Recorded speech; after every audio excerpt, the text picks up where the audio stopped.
Bonjour à tous, Christophe de Gauquier. On est ici en webinaire avec Joël de Bibonds et Tariq qui va animer le petit débat autour des plateformes de crowdlending que nous, en tant que courtier, on trouve très intéressant pour aider nos clients à pouvoir faire fructifier leur épargne et financer des projets divers et variés. Eh bien, donc, nous sommes ravis d'être ici pour parler des stratégies, des opportunités liées au crowdlending. Avant de passer la parole à Joël Duisan, CEO de Bibonds, je voudrais te demander, Christophe, quelles sont les situations que tu rencontres auprès de tes clients et quels sont les besoins que tu as identifiés en fait?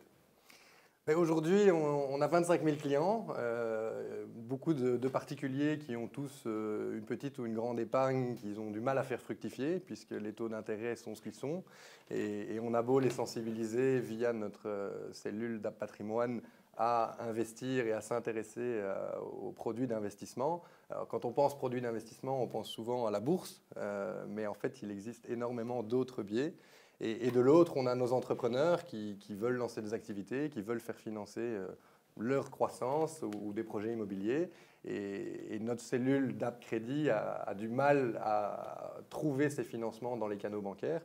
Et donc aujourd'hui, on recherche des alternatives et des nouveaux partenariats pour conseiller nos clients non seulement à faire fructifier leur épargne, en soutenant les projets des entrepreneurs belges qui veulent continuer à croître sur leur marché. Donc on va y arriver, le crowdlending c'est un moyen d'obtenir du financement et c'est un moyen de placer son argent, son épargne et on va creuser ce sujet.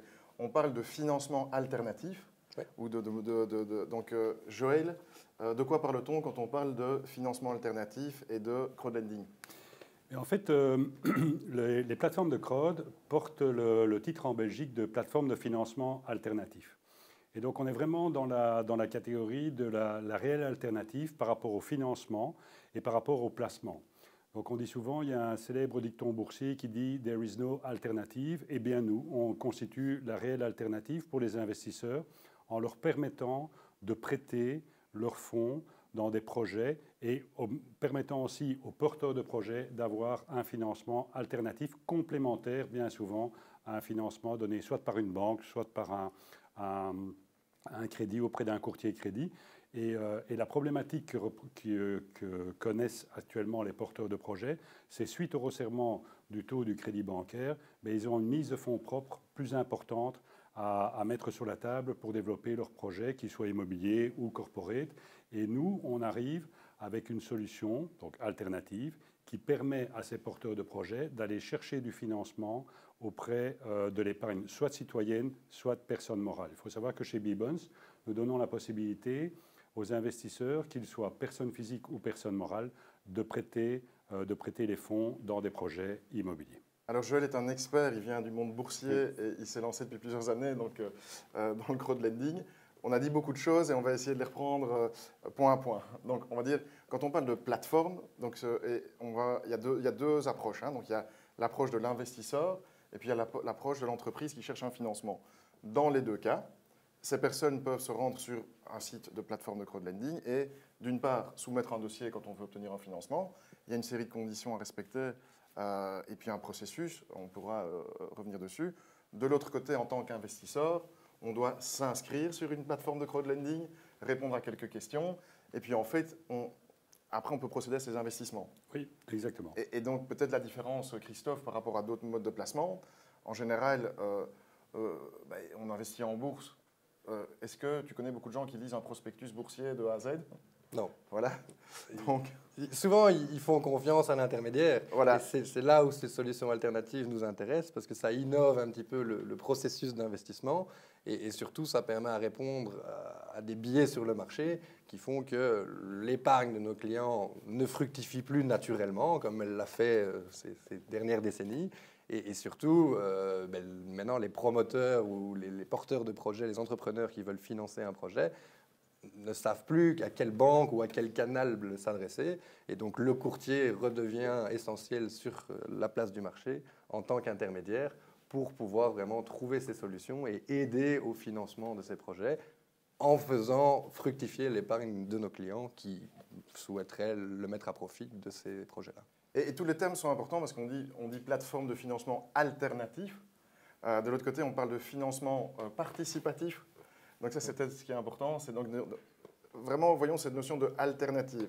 Joël, c'est alternatif par rapport à quoi? En fait, nous, on a recréé avec le crowdlending le circuit court du financement. Ça veut dire qu'on permet directement à des citoyens ou des sociétés qui ont de la trésorerie de pouvoir investir, prêter leur argent dans des projets, qu'ils soient immobiliers ou qu'ils soient corpos. Et donc, c'est vraiment la mise en place du cycle court du financement et qui s'adresse aussi aux petits porteurs à raison de 1 000 €. Parce que ça, c'était important pour nous aussi. C'est que jusqu'à présent, le financement privé qu'on appelle Family and Friends s'adressait à des gens qui sont malgré tout fortunés parce que le ticket d'entrée est généralement de 100 000 €. Et nous, ça nous a paru vraiment important de pouvoir permettre cette approche à raison de 1 000 € pour des gens qui ont un patrimoine bien moins important, mais qui peuvent malgré tout bénéficier, en respectant une diversification par rapport à leurs investissements, mais bénéficier de pouvoir investir dans des projets. Alors les projets immobiliers, le gros avantage, c'est que c'est facile à comprendre, beaucoup plus facile à comprendre, croyez-moi, je suis agent de change, qu'une stratégie boursière développée sur base de trackers. Donc c'est un projet immobilier, c'est du financement, c'est une réalisation qui peut être à proximité de chez eux. Et c'est quelque chose de concret sur lequel on peut même donner des garanties, parce que dans le projet, dans le financement immobilier, on peut même donner des garanties hypothécaires de premier ou de second rang. Et donc pour nous, c'était vraiment important de pouvoir proposer ce style de prêt à des investisseurs à raison de 1 000 €. Je précise aussi que dans le cadre du partenariat et de l'approche, et je remercie Christophe en tout cas de s'intéresser à nous, c'est que notre produit obligataire que nous mettons en place par rapport aux porteurs de projets peut s'insérer dans une branche 23 et donc peut à ce moment-là être répertorié pour des investisseurs par rapport à des branches 23 et donc toucher non seulement l'épargne citoyenne, mais toucher aussi toute l'épargne qui est gérée par les courtiers et qui représente en Belgique quand même 40% de l'épargne est gérée par des courtiers d'assurance en branche 23. Donc c'était important pour B-Bonds de pouvoir atteindre cette cible d'investisseurs au travers des courtiers.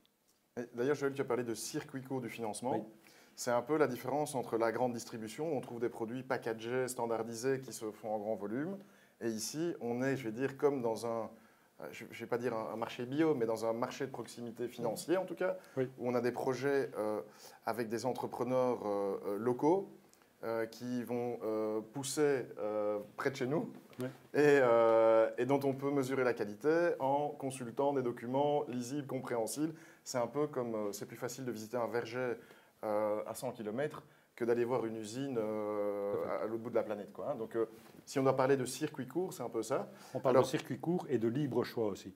Nous ne faisons que proposer sur la plateforme des investissements, libre à l'investisseur de choisir lui-même celui qui lui convient, celui qui comprend et celui qui est le plus à même de répondre à ses attentes. Alors, tu parles justement du choix.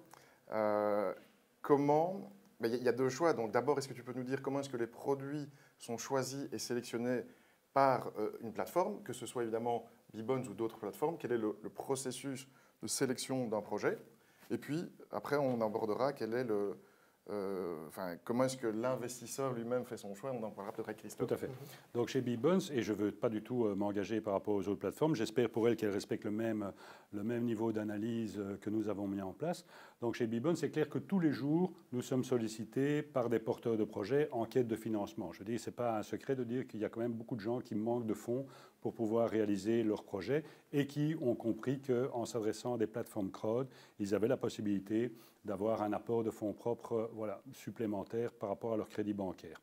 Donc, qu'est-ce qui se passe? C'est que nous réceptionnons les demandes de projets. On a une faculté, une spécificité, c'est qu'on commence à 500 000 € qui est le minimum qu'on propose en financement, jusqu'à 5 millions d'euros qui est le maximum légal autorisé par les autorités de contrôle, la FSMA. Et donc, à partir du moment où le projet est présenté sur la plateforme, il y a le comité de sélection de B-Bonds qui valide ou non le projet en se posant deux questions fondamentales. C'est un, à quoi vont servir les fonds demandés? Et deux, comment ils vont les rembourser? Donc ça, une fois qu'on a les réponses, à quoi vont servir les fonds, ça veut dire qu'on veut quand même que dans le monde immobilier, on ait des projets qui soient éthiques, qui soient durables, qui soient éco-résidences. Donc on a mis beaucoup de projets de ce style-là sur la plateforme. Et donc, dès le moment où il y a une première sélection qui est faite par le comité de sélection, ensuite, toutes les informations financières, comptables et fiscales relatives au projet, au plan de trésorerie, vont être transmises et validées à un Big Four. Alors c'est soit PwC, donc PricewaterhouseCoopers, soit Deloitte. On travaille. Joël, je me permets juste de t'interrompre, excuse-moi, pour les gens qui nous suivent derrière la flèche rouge qui est là, et qu'on regarde. La première chose peut-être pour les dossiers qui arrivent, c'est que le crowdlending est une solution de financement, mais ce n'est pas une solution de financement de type trésorerie court terme pour 50 000 euros.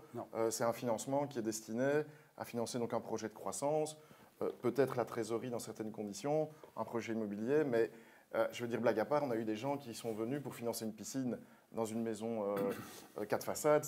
Le crowdlending, ce n'est pas ça, quoi. Évidemment, c'est financer une entreprise et un projet d'une certaine envergure. Exact. Certes, on connaît dans le crowdlending, pour ceux qui ont entendu, crowdfunding, crowdlending, in fine, ça fait partie du même environnement. Le crowdfunding, c'est pour certaines plateformes et certaines possibilités d'avoir une participation dans le capital. Ça, ce n'est pas le modèle de B-Bonds, ce n'est pas le modèle des plateformes de crowdlending. C'est plutôt la spécialité de ce qu'on appelle vraiment stricto sensu le crowdfunding. Il y a aussi le crowdfunding qui permet aux gens de récolter une somme d'argent en échange d'un cadeau. Donc c'est typiquement, je veux ouvrir un petit magasin bio ou je veux ouvrir un petit commerce. Ben, je peux proposer ce concept, offrir un morceau de tarte ou une soirée VIP.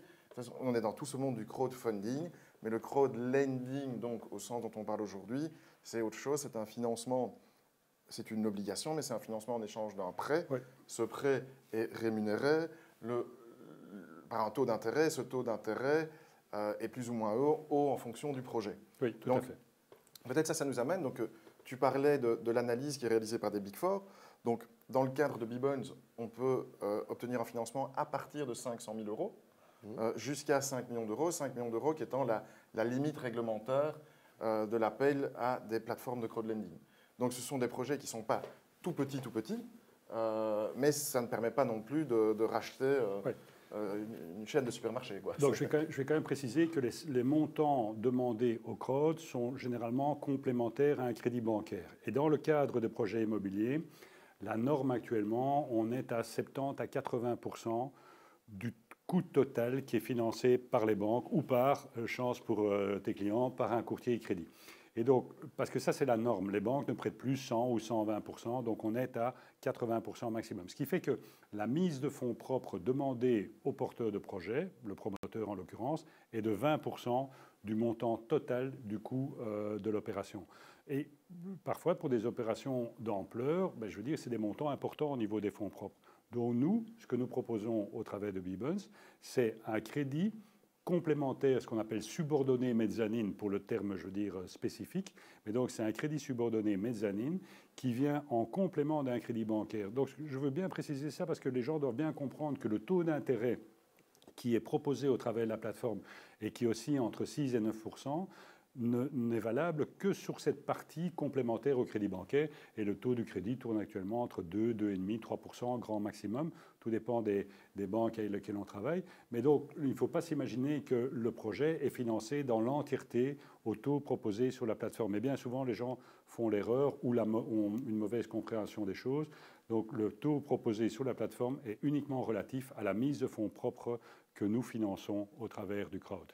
Alors, c'est l'occasion de parler du fameux couple risque-rendement, puisqu'in fine, la question, c'est, d'un côté, aujourd'hui, les gens disent l'épargne ne rapporte plus rien, on se sent...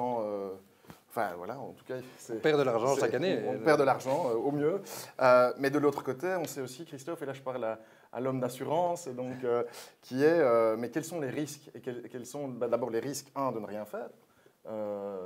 Mais donc, il y a, du côté investisseur, monsieur tout le monde qui a de l'épargne, qui avant fructifiait sur un compte, qui pouvait naturellement retirer de l'argent comme il voulait, c'était une option, ça rapportait 1, 2, 3%. Voilà. Aujourd'hui, on est à 0,02, l'inflation est à plus de 1,5. Ah, ça approche 3 maintenant. Ça approche 3, oui, parce qu'on sait tous qu'avec la crise qu'on vient de traverser, ça ne va pas aller en s'arrangeant.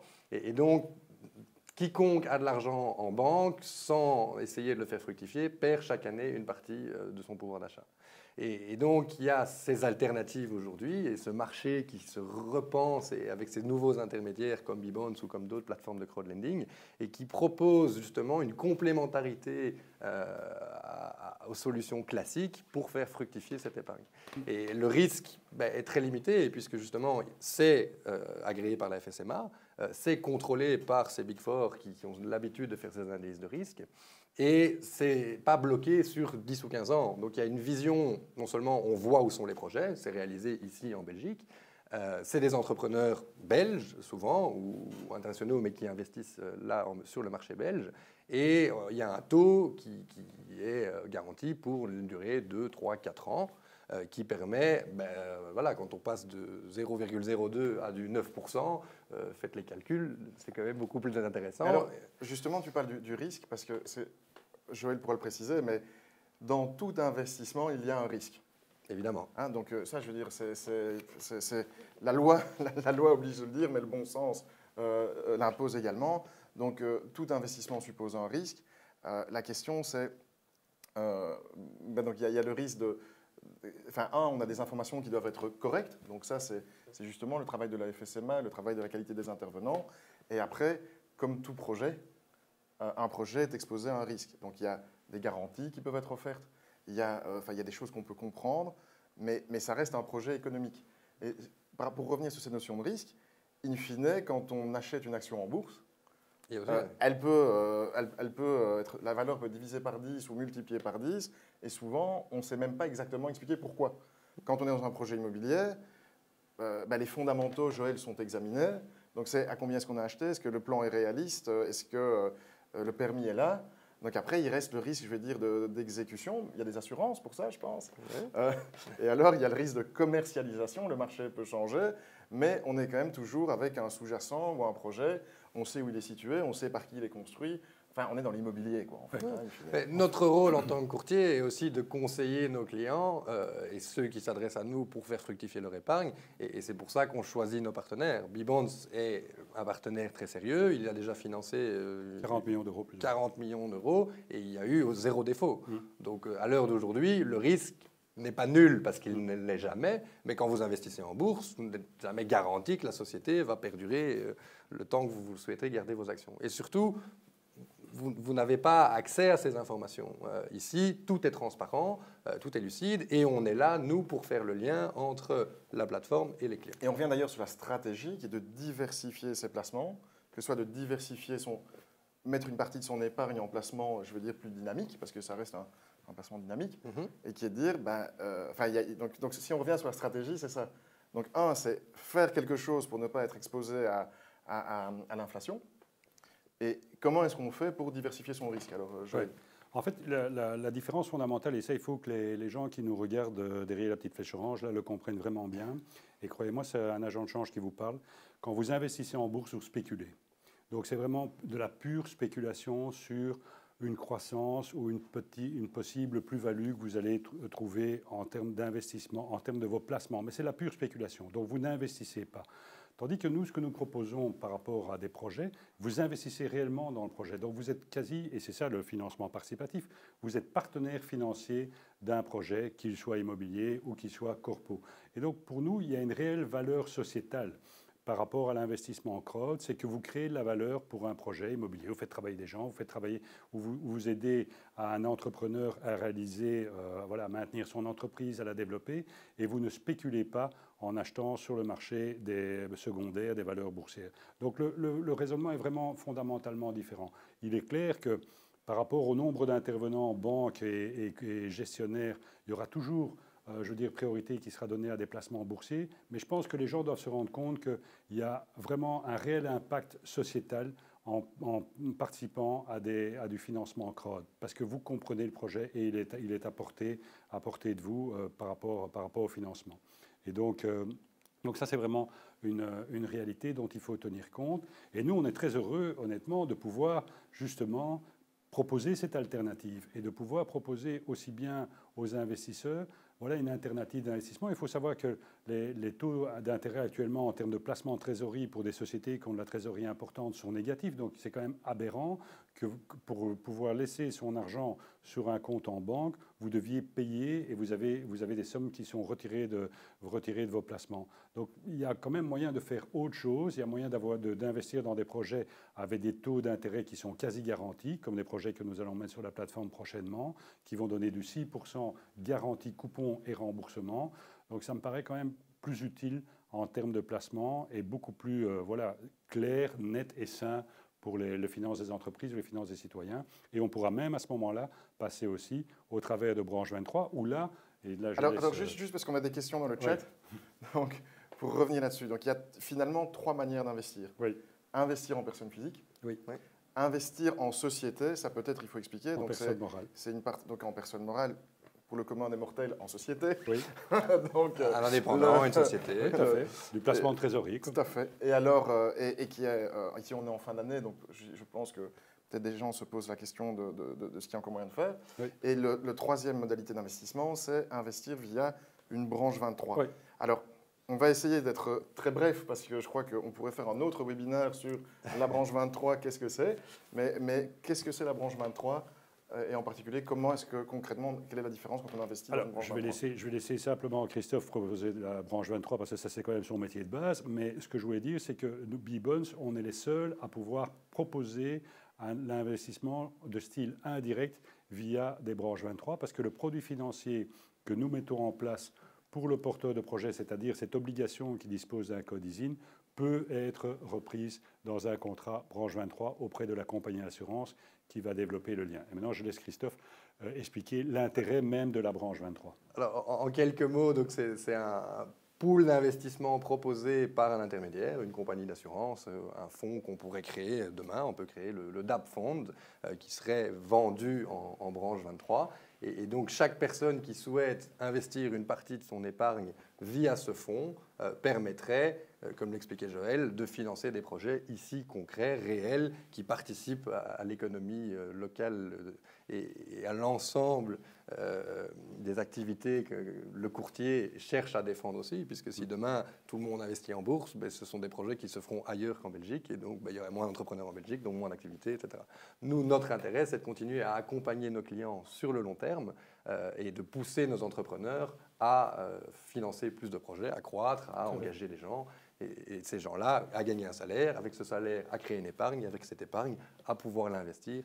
Et on crée un cercle vertueux qui, par la branche 23, pourrait permettre de financer plus de projets.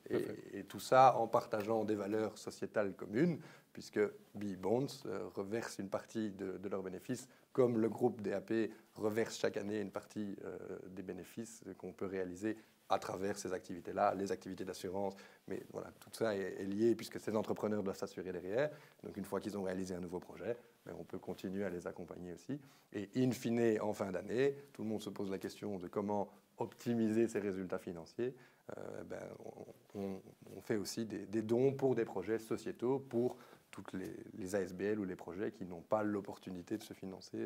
Donc c'est un petit peu finalement le double rendement que tu peux obtenir d'un côté. Et en tout cas, sur B-Bonds, les projets sont proposés entre 6 et 9%. Donc en fait, à la différence, on parlait justement du magasin bio, où on est dans un circuit local, mais on paye plus cher pour que le fermier ou le producteur soit mieux rémunéré et qu'on ait des produits de meilleure qualité. Ben, dans le financement local crowdlending, on est rémunéré plus cher pour un placement qui a un impact sur le circuit local. Tout à fait. L'autre chose, donc le deuxième rendement qu'on a, ben in fine, c'est ça, c'est celui d'avoir le sentiment d'aider un projet et de se dire que son épargne a servi à quelque chose, de le voir et de le constater.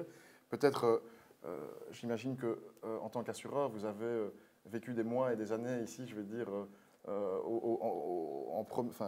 exposé directement à des situations très difficiles pour les entreprises, que ce soit les inondations récemment, évidemment le crowdlending, le coronavirus. Maintenant, ben, je pense que vous avez fait votre boulot. On a parlé finalement de maillons. C'est ça, c'est qu'on est dans un tissu économique. Et ben, c'est quand ça va mal qu'on a besoin de son courtier. Et c'est quand que ça va mal qu'on a besoin de sources de financement actionnables. Chez B-Bonds, on est ravis d'avoir pu organiser des campagnes dans le secteur Horeca, dans le secteur de la culture, dans le secteur sportif, du bien-être qui était fermé. Donc c'est quand même finalement une grande chance que dans l'économie aujourd'hui de pouvoir se sentir utile, que ce soit par l'assurance ou le financement. C'est deux choses essentielles. C'est notre intérêt en tant que courtier, et on l'a mis dans les valeurs du groupe. Hein, l'humanisme fait partie d'une des valeurs ancrées et qui nous est chère. C'est vraiment de pousser l'ensemble de notre réseau client à s'aider les uns les autres. On parle souvent d'économie systémique, c'est un terme qui revient de plus en plus souvent, de création de valeurs multiples. Mais il y a des externalités négatives dans les process classiques que les entrepreneurs ont connus ces dernières décennies. Aujourd'hui, il y a un chiffre du marché provoqué par ces crises. Les gens ont d'autant plus besoin d'être accompagnés et d'être rassurés sur leur stratégie, que ce soit en tant que privé ou en tant que professionnel. Et donc, comment nous, on peut les aider?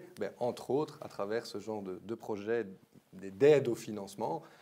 Et si ça participe à des projets locaux, ces projets vont être plus solides, bénéficier de fonds. Et voilà, on crée vraiment du win-win à tout point de vue, que ce soit l'investisseur, l'intermédiaire, le promoteur ou l'entrepreneur porteur du projet. Et in fine, si c'est un projet immobilier, les gens qui vont pouvoir acheter ces appartements, d'immeubles souvent qui doivent être rénovés parce qu'ils sont plus aux normes.